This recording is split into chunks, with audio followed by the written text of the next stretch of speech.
അതാ നീ വിഷമിക്കല്ലേ, ഞാൻ സംസാരിക്കട്ടെ അമ്മയോട്. ആരും ഒന്നും സംസാരിക്കണ്ട, ഞാൻ എങ്ങോട്ടും പോണില്ല. എന്റെ ജീവിതം ഇവിടെ കിടന്ന് നശിക്കാനാവും വിധി. ഏട്ടൻ വിഷമിക്കണ്ട, ഞാൻ വെറുതെ പറഞ്ഞതാ. ദിവ്യ വന്ന് പോയിക്കോട്ടെ, എന്നിട്ട് ഞാൻ പോയിക്കൊണ്ടിട്ടോ.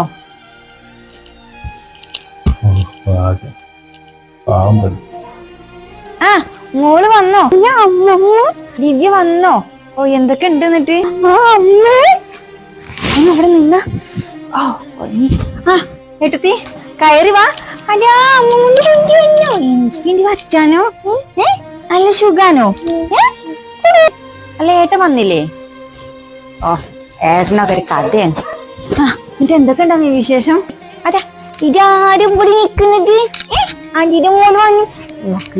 അപ്പാപ്പ കഴിക്കാം. പാപ്പ നഴ്സറിയിലൊക്കെ പോണുണ്ടോ? എനിക്ക് പച്ചടി